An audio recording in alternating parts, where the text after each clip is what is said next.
everyone, I think I'll give you another update on the 991.2 Carrera T, which I purchased a couple of weeks ago because the poor thing's not going to be stock for much longer. But I wanted to give you an overview, sort of walk around of the car. I've got the spec sheet here, so I'm going to go through all the options. Then I'm going to tell you why this car is so special, why I purchased it, and then we're going to take it for a drive to see how she handles on this very cold day in these very summer tires. So what exactly is a 911T and why did I select it? Well, first of all, Carrera T starts as a base 991.2 Carrera, which means it's got a flat 6-cylinder engine with twin turbos that produces 370 horsepower and about 331 foot-pounds of torque. 0 to 60 with the manual is 4.3 seconds. Yes, you heard it right, 4.3 seconds. It's 4 seconds with the PDK. But that's not what I care about. I care about the driving experience. And the T gives me that extra driving experience because it comes with a lot of things that a regular Carrera or a Carrera S or even a GTS does not come with. And these are some of the highlights. A mechanical diff as opposed to an electronic diff, which can only be found in a T as well as a GT3. The back window as well as the side windows here are made out of lightweight materials for that extra weight saving. Every T has these gray accents on the mirrors, the wheels, the headlights, the back grille here, as well as the emblems. And then in the back, every T comes standard with a sport exhaust. It has an OEM short shifter with apparently shorter gearing. Fabric door pulls only found in a GT3. There's also less sound deadening in the car to remove the extra weight and to give you more of that engine noise in the cabin. And all of that adds up to a whopping 44 pounds in weight savings, which is obviously negligible. The MSRP of this car started at $102, but this particular one totaled $123,000 because there are a couple of extra options, including leather interior with this Sport Tex texture on the seats, lane change assist, a fire extinguisher, a luggage net in the passenger footwell. Smoking package means there's a cigarette lighter in the center console. Porsche entry and drive, which means you can just keep your keys in your pocket. A light design package, I have no idea what that is. An electric tilt sunroof, which can fully open as such.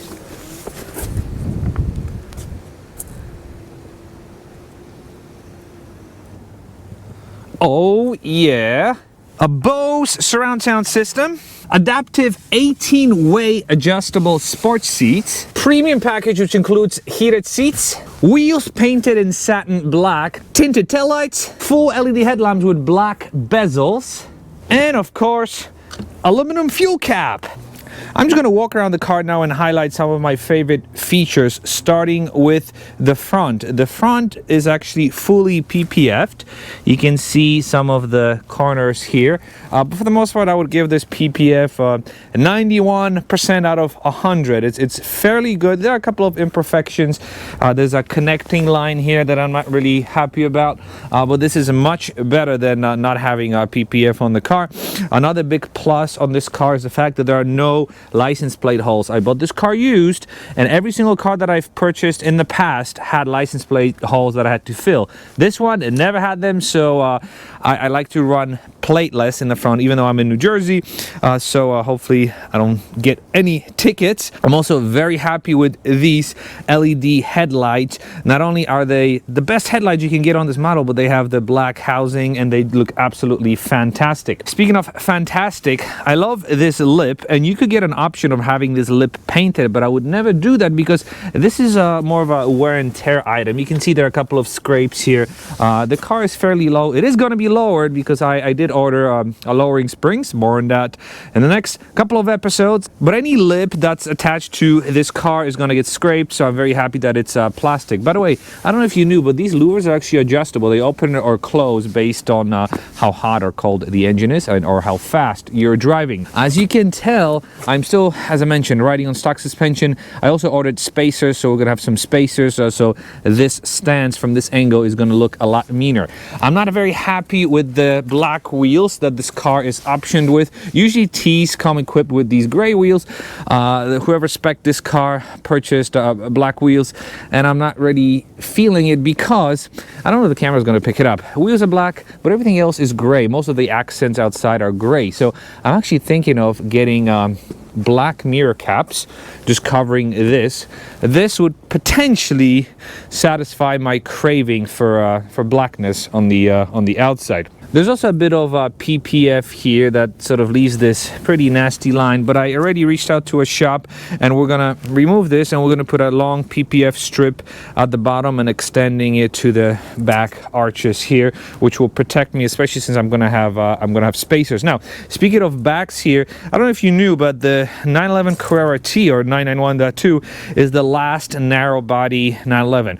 All the new 911s, all the 992s are wide body, and if you know what you're looking at, you can tell the difference. If you don't, to me, they'll look kind of wide body. I mean, look at those massive hips in the back. Really, really cool. What's cool about the back is, because of the fact that there are no window defrosters, you can easily see in and out. So actually driving this car, looking in the viewer mirror, gives me a very clear view into the back. And that's pretty much it on the outside, aside from the fact that we also have a sunroof, which I demonstrated earlier. But also on the roof, I don't know if you know, but Porsches are known for being able to handle a roof rack, and this car is no exception. You see, you flip this up and then you flip these metal pieces, and this allows you to put the roof rack up. We're gonna push this back in, and then on the inside, I've got to say, it's such a beautiful place to be, starting with the door panels. This has the full leather, so obviously you've got leather here, you've got leather here, you've got leather everywhere. It also has deviated stitching, which means it's stitching that almost matches the exterior of the car. Also has this little door handle, which I mentioned only is available on a GT3. These seats are absolutely fantastic. Not only do they look great, but they're very, very comfortable. If you remember in the Cayman, I have a four-way adjustable. They are shaped the same, except none of these things adjust. In this case, you can actually adjust this forward. You can actually adjust how much the sides and the bottoms hug you. So these are very, very fully adjustable seats, and I really, really like them. Another thing I like about this car is, aside from the A-pillars and the roof, there's no Alcantara in the car. Everything is spec'd in leather, which I absolutely love. I absolutely hated cleaning Alcantara in my M3. So this one doesn't have any Alcantara. Even this, the Race Tech fabric is absolutely awesome. It wears very well. It keeps me very warm during the winter. I don't know how it's going to be during the summer, but you know, we'll find out. It's not a deal breaker. And then this is the view from behind the cockpit. You've got this awesome leather covered steering wheel, which is actually a lot smaller than in a regular Carrera. This is a GT steering wheel, which is what they call it here. And you know what? I'm gonna get in the car. I'm gonna show you something. Let's start it up. Oh yeah. Replace ignition key battery. Yes, I know. Okay, so inside you've got this knob, and this gives you your driver settings. You can go from the base setting to your sport setting to your sport plus and your individual. You can pretty much specify whatever you want, and sport plus is the most aggressive, but interestingly enough, no burbles in sport, only in sport plus, only burbles in sport. You can also select rev matching and all these options, so you can for now I have rev matching. I've learned how to live without it in my Cayman, but it's actually quite nice to use rev matching in this car, I'm not gonna lie. And then check this out, the dash is also covered in leather and that deviated stitching. It is so beautiful. It's such a beautiful place to be in that every time I drive it, it's really, really an experience. And then speaking of experience, this is my daughter's experience. This is how she sits. Oh no, that's actually my son. My daughter sits here. I took the booster out, and you can actually see the space is kind of messy because I removed the seat bottoms to have more room for baby seats. And don't worry, when I drive with my kids, the seats are typically slid forward a little bit. I removed the back seats, which exposed this bolt. I also have a piece, an OEM piece that covers it, so there's going to be a piece that covers it nicely. I'm not going to do it just yet. I kind of quickly removed it, but yeah, it does look kind of messy, but it does give me a lot more room. And one of the reasons why I got a 911 is so I can enjoy it with my kids, and this is an example of me enjoying it with my kids. And then on the roof, again, roof you can fully open, and I absolutely love it because you've got these buttons, 3 dedicated buttons, and check this out, with just a touch of a button you can fully open the roof. It doesn't open all the way, but this is what it looks like. You see? And it's not a glass roof. You cannot open up this panel. The whole thing slides out, which I actually love. I do love the sunroof. In my M3 I had the sunroof. In this one I have a sunroof, so it was absolutely awesome. And it actually took me a long time to find this specific spec of a car. I've searched for so long for a car like this and eventually found it, and I couldn't be more excited. But speaking of specs, one spec that this car did not have is a Sport Chrono, which is a clock that usually sits up here. Now the reason why a lot of Carrera T's are not spec'd with Sport Chrono is because every Sport Chrono option is included, because you've got this little slider here. So the only thing that's missing is the actual clock that tells you the time, and it could be a stopwatch and all of that. But if you remember from my Cayman owning days, I retrofitted a Sport Chrono, and in this case we're going to be doing the same. So this is a Sport Chrono clock that I purchased with a yellow face from 2018 Turbo S, I was told. It kind of fits the bill. It looks very cool. It looks matchy with all that yellow stitching. So we're going to be putting it here. We're going to be hardwiring it, and obviously I'm going to show the audience how to install it. But this is somewhat of what this is going to look like. I don't want to do yellow gauges. I think that will be a bit too much. I think the car just has enough yellow to be dangerous. So we're going to put this here. I also have my blend mount to attach my radar detector. By the way, I've got I think 12.5% off if you want the blend mount. Fantastic mount. You have to, absolutely have to have it in your car. It keeps the radar detector so solid. I'm also going to hardwire the radar detector. You can actually view my hardwire video on the Cayman. I'm not going to redo it on this one. I also installed my charger. Again, the same procedure as with the Cayman, and that's pretty much it. Let's all go for a drive. You've all seen me drive it when I was driving it back from South Carolina, but this is just a couple of minutes of pleasure at the very end of this video. Speaking of pleasure, matching seat belts. How cool is that? And I'm telling you, with gauges, I think it will be just too much with yellow gauges.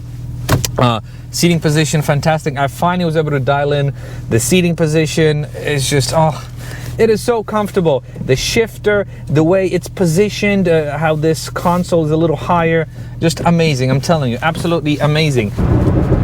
And just like in my delivery video, I still will not be able to put the power down because of the temperature. It is 35 degrees out. I am driving on my summer tires, the original Pirellis that this car came with. I've got PS4S tires waiting to be installed tomorrow, actually. So stay tuned for that.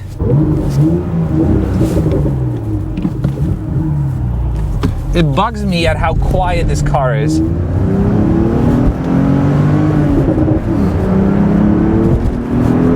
See, you can't put the power down because you're spinning on these tires, but you get the idea.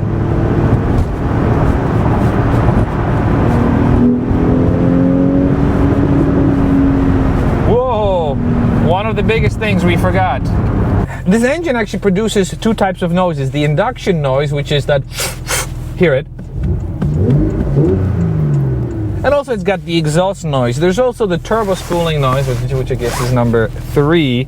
But yeah, and overall, as we're waiting for this light, you feel so cool driving a car like this. You've got this set of gauges in front of you. You're sitting in what feels like a cockpit. You're happy because you can actually put your kids in the back. It is awesome. Now, again, we can't put the power down because it's so cold. But do I regret not getting a Carrera 4S with all-wheel drive? Nope. This is more special. One of the things that I noticed driving this car in the dry on the highway is how much louder it is compared to, let's say, my M3, and it's all because of the sound deadening that they removed from the car, the lighter windows in the back. You get a lot more road noise coming into the cabin. You also get a lot of engine noise coming into the cabin. So I think this is a nice trade-off, but it probably could get annoying on a really, really long drive, in the dry, that is. Check out this rev matching. Does it by itself.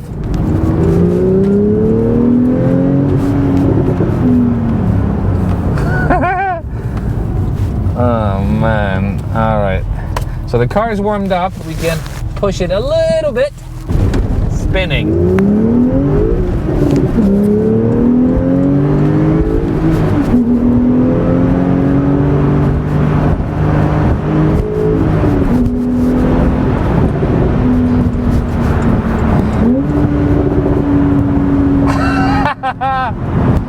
Oh my God, this feels so good.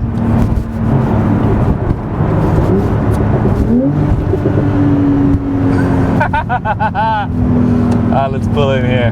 This is crazy. One of the things I forgot to mention, this car has Sport PASM, which means the suspension is a little lower than in a Carrera S and a GTS, and it's got sport tuned dampers. Do I feel it? Probably not, but it's there. And as I'm driving through these twisties, you can see that I'm having a lot of fun. I mean, the car is more than capable of driving through the twisties. Compared to the M3, this feels a lot more composed. This feels a lot flatter, feels a lot more direct. Obviously, I've got a lot more feel in the steering wheel. And even though this engine is turbocharged, because it is, the turbochargers are so tiny that there's pretty much no turbo lag. So this car feels sort of like a naturally aspirated vehicle, which is one of the biggest reasons, and maybe not the biggest reason, I picked the T over the S or the GTS, because I love my Cayman S. It's got the most amazing naturally aspirated engine, but it doesn't have back seats. I have kids, so I needed back seats. So I wanted something newer that would give me that NA feel, and this car gives me that. I mean, you step on it, the car gives you that howl, that induction noise, that woo, and then it just goes. And before you ask, I don't think I'm gonna tune it. We're gonna keep it stock because I want to keep the engine stock, but we're gonna do this suspension. We're gonna improve the look of the car a little bit, because that's what bugs me. But other than that, almost right off the box, this is a fantastic vehicle that you don't have to touch.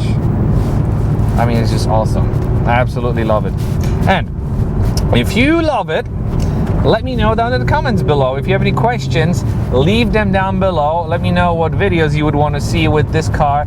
Everything that I'm going to do, for the most part, I'm going to do a DIY video on, except for the radar detector, hardwire, because I already did that, and a couple of other things. The things that I did with the Cayman that are transferable to this platform, I'm not going to do.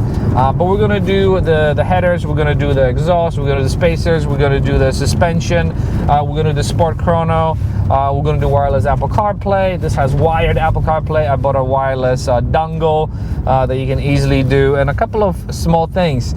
And let me know if you agree with my decision with this.